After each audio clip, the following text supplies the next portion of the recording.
श्रीमन नारायण, क्रांतिकारी संत, राष्ट्रीय संत, 1008 महामंडलेश्वर और क्या कर दी, यही सब है ना। इंद्रदेवेश्वर आनंद। अब सरस्वती है कि गंगा है कि जमुना है ये तो नहीं जानेंगे, लेकिन प्रसिद्ध हैं। इतने प्रसिद्ध हैं कि अपने पैरों पर स्वस्तिक बनवा कर घूम रहे हैं। जब लोग इनकी पूजा करते हैं तो मंगलकारी शुभ चिन्हादि को इनके पैर पर अंकित कर देते हैं, स्वस्तिक को इनके पैर पर बना देते हैं। और धन्य है ऐसे गुरु और धन्य है ऐसे चेले। न गुरु में एक पैसा विवेक है और न चेले में एक पैसा विवेक है। तो क्या है भैया, ये क्रांतिकारी संत है, राष्ट्रवादी संत है, राष्ट्रीय संत है, 1008 महामंडलेश्वर है। कह रहे हैं कि श्मशान अत्यंत पवित्र है क्योंकि वहां शिव जी रहते हैं, तो इसीलिए वहां से आके नहाओ मत, क्योंकि दस्त लगती है, 20 बार जाते हो तो थोड़े नहाते हो, बाथरूम जाके 20 बार थोड़े नहाते हो। इंद्रदेवेश्वरानंद को मैं बता दूं, शास्त्रीय परंपरा के अनुसार अगर विशुद्धता से देखें तो व्यक्ति भोजन करता था घर में और शौच इत्यादि जाता था बाहर। अब आज के युग में क्या हो गया, भोजन करने जाता है बाहर और शौच करने आता है घर में। तो जो व्यक्ति 20 बार शौच जा रहा है एक दिन में, इसका अर्थ है कि वह स्वस्थ नहीं है। स्वस्थ व्यक्ति 2 बार जाता है, या बहुत अधिक भोजन कर रहा है तो 3 बार जाता है। तो 20 बार जो व्यक्ति जा रहा है उस व्यक्ति में रोग विद्यमान है, पाचन शक्ति का कुछ उसमें दोष विद्यमान है, यह समझना चाहिए। और रोगी के लिए प्रत्येक बार शौच जाकर स्नान करना विहित नहीं होता। तो इस उदाहरण को आप श्मशान के साथ तुलना नहीं कर सकते, जबकि श्मशान व्यक्ति 20 बार प्रतिदिन नहीं जा रहा है कि वहां से आकर 20 बार वह नहाएगा। श्मशान कोई भी सामान्य व्यक्ति 2 ही स्थिति में जाता है, या तो उसके किसी निकटवर्ती व्यक्ति का निधन हो गया हो, तो देहांत हो गया, तो इसीलिए श्मशान जा रहा है साथ में, अथवा किसी विशिष्ट साधना मार्ग में प्रवृत्त होने के कारण जो श्मशान में संबंधित क्रिया है उनको संपादित करने के लिए श्मशान जा रहा है। या तो श्मशान में किसी मंत्र की साधना करने जाता है व्यक्ति, वो भी रात को जाएगा, या फिर यदि सामान्य है तो किसी परिजन की मृत्यु पर जाएगा। तीसरा कोई व्यक्ति श्मशान नहीं जाता। अब कोई शराब पीने, जुआ खेलने, गांजा फूकने, व्यभिचार करने चला जाए तो अलग बात है, उसको मैं परंपरा में नहीं गिनूंगा। परंपरा में सभ्य समाज में 2 ही स्थान पर व्यक्ति 2 ही स्थिति में श्मशान में जाता है। श्मशान पवित्र नहीं है। भगवान शिव तो जहर भी खाए थे, कालकूट का भी उन्होंने पान किया था, दिगंबर अवस्था में भी भ्रमण करते हैं। श्मशाने स्वा क्रीड़ा स्मरहर पिशाचा सहचरा चिदाभस्मालेप स्रगप निकरोटी परिकरः अमंगल्यं शीलं तव भवतु नामैवमखिलं तथापि स्मर्तॄणां वरद परमं मंगलमसि। क्या कहा पुष्पदंताचार्य जी ने, अमंगल्यं शीलम वरद परमं मंगलमसि। दोनों बात कही ना कि भगवान आपका जो स्वरूप है बाहर से देखने में अमंगलकारी प्रतीत होता है, लेकिन आपका जो स्मरण करते हैं ऐसे लोगों के लिए आप मंगलकारी हो जाते हैं। तो श्मशान अमंगल तत्व है, मंगलकारी तत्व श्मशान नहीं है।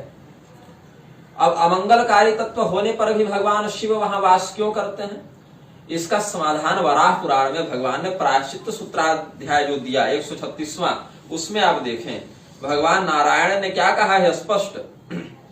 अच्छा, कोई पाशुपत व्रती हो, कोई भगवान शिव के कुल में दीक्षित हो, शैव हो और विशिष्ट साधना को संपन्न करने के लिए श्मशान जाता हो तो अलग बात है। लेकिन शैवों में भी जो वेदोक्त परंपरा है, जो पुराणोक्त परंपरा है, जो तंत्रोक्त में भी दक्षिण मार्गीय परंपरा है, उसमें व्यक्ति श्मशान नहीं जाता। केवल शैवों, शाक्तों, कौलाचारियों में जो वाम मार्गी परंपरा है उसके अंतर्गत व्यक्ति श्मशान में जाता है। अब ये तो बड़ी विचित्र बात कर दिए कि मुर्दे की बची हुई जो हड्डी है उसके भस्म को या हड्डी को शहद में मिला के चाटो तो कैल्शियम की वृद्धि होगी शरीर में। आयुर्वेद की कंपनियां ऐसा करती हैं, तो करती हैं तो उनका स्पष्ट नाम बताते हैं ना कि अमुक कंपनी ने अमुक दवा में मनुष्य की हड्डी का मिश्रण किया है कैल्शियम वृद्धि के लिए, पावर बढ़ाने के लिए, ताकि उस आयुर्वेद की उस कंपनी से पूछा जाता कि किस आयुर्वेद के ग्रंथ के आधार पर तुम ये कल्प बना रहे हो, अथवा इसके लिए क्या संवैधानिक या धार्मिक तुम्हारे पास अधिकार उपलब्ध हैं। तो ये बताना था ना कि अमुक कंपनी ने अमुक दवा में हड्डियों का मिश्रण किया है, तब ना हम लोग को इस पर आपत्ति करेंगे। और उल्टे कह दे रहे हैं कि इसमें तो चलता है भाई, कैल्शियम बढ़ाना है तो श्मशान के मुर्दे की बची जली हड्डी को शहद मिला के चाटो। खैर, अब हम श्मशान पर आते हैं। क्या कहते हैं भगवान नारायण? श्मशान यो नरो गत्वा अस्नात् त्वैव तुमांग स्पृशेत् मम दोषापराधस्य शृणु तत्वेन यत्फलम् जम्बुको जायते भूमौ वर्षाणां नव पंचच गृद्धस्तु सप्त वर्षाणि जायते खचरेश्वरः चरन्तौ मानसं भौतौ गृद्ध जम्बुकौ पिशाचौ जायते तत्र वर्षाणि नव पंचच ततस्तु गुणपच्छिष्टं 63 वर्षाणि खादति। क्या उसका पाप है? जो व्यक्ति श्मशान जाकर बिना शुद्धिकरण किए, बिना स्नान आदि किए, विहित प्रायश्चित के बिना भगवद अर्चन करता है, ऐसा व्यक्ति 9 और 5 14 वर्षों तक पृथ्वी में सियार की योनि को प्राप्त होता है। कई बार मनुष्य की योनि में भी सियार वाले लक्षण दिख जा रहे हैं कुछ बड़े बड़े 1008 में, लेकिन होता तो है। तो जम्बूक बनता है। जम्बूक कहते हैं सियार को, गिदड़ भी कुछ भाषा में कहते हैं, जिसको फॉक्स कहते हैं या लोमड़ी, एक उसी प्रजाति में आएगी। तो वह जम्बूक बनता है 14 वर्षों के लिए, फिर 7 वर्षों के लिए गिद्ध बनता है और सियार एवं गिद्ध की योनि में बैठकर मनुष्य के मांस का, शव का, मुर्दे का भक्षण करता है। फिर 14 वर्षों तक वह पिशाच की योनि में जाता है और वहां पर वह 14 वर्षों के बाद फिर वह जो पिशाच तो बन गया, उसके बाद राक्षसों के द्वारा अवशिष्ट जो उच्छिष्ट है उसका 30 वर्ष तक भक्षण करता है। तो 14 वर्ष, 7 वर्ष, 14 वर्ष और फिर 30 वर्ष, इतना उसको भोगना पड़ता है पाप। मतलब लगभग 65 वर्ष का काल आप मान लीजिए दंड उसका। तो भगवान नारायण की इस वचन को सुनकर धरती माता ने कहा, पृथ्वी देवी ने कहा, परम कौतूहलं देव निखिलं वक्तुमर्हसि श्मशानं पुंडरीकाक्ष ईश्वरेण प्रशंसितम्। कि भाई भगवान नारायण आपने तो ये बड़ी विचित्र बात कह दी, क्योंकि भगवान शिव तो श्मशान की बड़ी बड़ाई करते हैं। किन्वत्र त्रिगुणम देव पवित्रे शिव भाषिते स तवैव रमते नित्यम भगवान महामति कपालं गृह्य देवोत्र दीप्तिमन्तं बहुजसं प्रशंसितं च रुद्रेण भवता किं विनिन्दितं श्मशानं पद्मपत्राक्ष रुद्रस्य च निशिप्रियम्। कि भगवान शिव तो श्मशान की बड़ी प्रशंसा करते हैं और कपाल इत्यादि धारण करके वहां विचरण करते हैं। तो भगवान शिव श्मशान की बड़ाई कर रहे हैं और आप निंदा कर रहे हैं, तो इसके बीच में कैसे समन्वय स्थापित होगा? तब भगवान नारायण ने वराह रूप से यहाँ उपदेश किया है। वराह पुराण में उन्होंने कहा कि शृणु तत्वेन मे देवी इदम आख्यानम उत्तमम अद्यापि ते न जानन्ति ह्यनघे संसित व्रताः। कि हे पाप रहित पृथ्वी, निष्पाप भूते पृथ्वी, जो अब रहस्य मैं तुमको बताने जा रहा हूं वह बड़े बड़े अच्छे व्रत का आचरण करने वाले तपस्वी भी नहीं जानते हैं। फिर भगवान ने यह रहस्य बताया, हत्वा च बाल वृद्धाश्च त्रिपुरे रूपिणी स्त्रियः तेन पापेन संबद्धो न शक्नोति विचेष्टितुम्। भगवान शिव ने क्या किया था? त्रिपुरासुर का वध किया। और त्रिपुरासुर का जो साम्राज्य था वह लौहमय और रजतमय और स्वर्णमय, इन तीनों पुरों में विस्तृत था। और भगवान शिव ने एक ही बाण से, वैष्णवी तत्व के आश्रय से एक ही बाण से तीनों पुरों का दहन कर दिया था। तो केवल त्रिपुरासुर नामक राक्षस ही नहीं मरा, अपितु उसके पूर्व में रहने वाले जितने बच्चे थे वो भी मर गए, जितने बूढ़े थे वो भी मर गए, जितनी गर्भवती स्त्रियां थी वो भी मर गई। तो युद्ध में बच्चे को मारना या बूढ़े को मारना या गर्भवती स्त्री को मारना निषिद्ध है। यद्यपि भगवान शिव का कार्य ही है संहार करना, लेकिन वह कब? कल्पांत काले भुवनानि दग्ध्वा सर्वाणि यो नृत्यति भूरि लीला स काल रुद्रोवतुवाम दवाग्ने वात्यादिवीते रखिलाचतापात।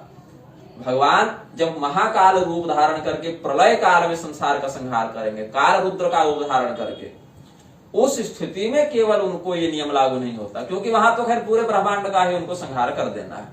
लेकिन जब प्रलय की स्थिति नहीं आई है, उस स्थिति में बालक, वृद्ध, गर्भिणी स्त्री इत्यादि का त्रिपुर दाह के समय जो अनायास ही वध हो गया, जैसे कहीं परमाणु बम गिरा दिए तो पूरा का पूरा क्षेत्र ही नष्ट हो गया, चाहे कोई भी वहां रहने वाला हो। उसी प्रकार से जब यहाँ त्रिपुर दाह में सभी मरे तो उसका दोष भगवान शिव को लग गया, इससे इनके योग बल की हानि होने लगी। तो भगवान शिव ने फिर सोचा कि इसका मैं कैसे निवारण करूं। उस स्थिति में भगवान शिव भगवान विष्णु के पास जाते हैं और भगवान विष्णु को क्या कहा? तव विष्णु प्रसादेन मया तत्त्रिपुरं हतः निहता दानवास्तत्र गर्भिण्यश्च निपातिताः बाल वृद्धा हतास्तत्र विस्फुरन्तो दिशो दश तस्य पापस्य दोषेण न शक्नोमि विचेष्टितुम्। तो फिर आगे कहा कि इस प्रकार से घटना बता दी कि भगवान नारायण ये दोष हमें लग गया है, अब मैं क्या करूं बताइए। विष्णु तत्वेन मे ब्रूहि शोधनं पापनाशनम येन वै कृतमात्रेण शुद्ध्यो मुच्येत किल विषात्। तब भगवान विष्णु से उन्होंने कहा कि आप हमें कोई उपाय बता दीजिए। तो भगवान नारायण ने फिर वहां पर कहा कि आप स्मशान में जाएं और वहां पर आप 1000 वर्ष तक रहें और 1000 वर्ष तक वहां रहने के बाद अपने आप जो पैशाच धर्म है, जो राक्षसों का धर्म है, शव भक्षण इत्यादि का जो पैशाच धर्म है, उसके आश्रय से आप फिर वहां पर निवास करें, अपने गणों के साथ रहें और 1000 वर्ष तक आप अपने पाप को वहीं पर प्रतिस्थापित कर दें। इसीलिए स्मशान को अमंगल कहा गया, स्मशान को अपवित्र कहा गया। तब फिर भगवान महादेव ने ही किया है, तत्पाप शोधनार्थाय मया वाक्यं प्रभाषितम् श्मशानं समलं रुद्र पूतिको व्रणगंधिकः स्वयं तिष्ठन्ति वै तत्र मनुजा विगतस्पृहः तत्र गृह्य कपालानि रम तत्रैव शंकर तत्र वर्ष सहस्राणि दिव्यान्येव दृढ़व्रतः।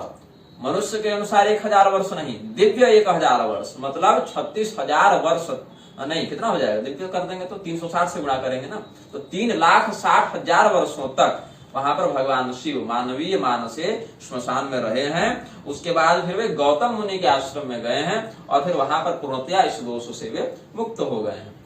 तो देवी देवता भी इस प्रकार का आचरण क्यों करते हैं? हम मनुष्यों को शिक्षा देने के लिए।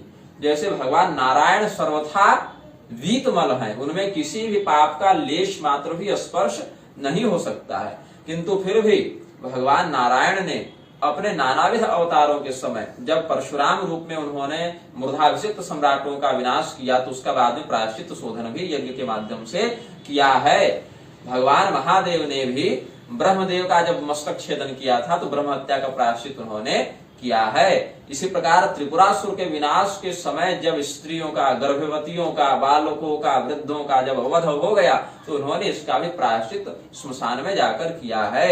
उसी प्रकार से भगवान नारायण ने भी जब वृंदा इत्यादि के साथ छल किया, जलंधर को मारने के समय, कार्तिक मास में आप महात्म्य में पढ़ेंगे, तो उसका भी उन्होंने जो शास्त्रोक्त दंड था उसको स्वीकार किया है, नारद इत्यादि के शाप को ग्रहण किया है। तो देवता भी इस प्रकार के आचरण इसीलिए करते हैं ताकि यह मनुष्यों को शिक्षा दे सके कि हम भी धर्म मार्ग के अतिक्रमण को स्वीकार नहीं करते, हम भी यदि कभी कुछ धर्म विरुद्ध कर दें तो उसका प्रायश्चित कर लेते हैं अथवा उसके दंड को स्वीकार कर लेते हैं।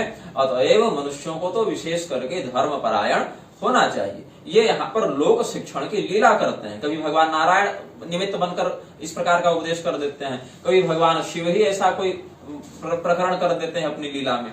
तो इस प्रकार से कहा, रुद्रोपि भ्रमते तत्र श्मशाने पाप संवृते अतो न रोचते भूमे श्मशानं में कदाचन यत्र रुद्र कृतं पापं स्थितं किल भयावहम्।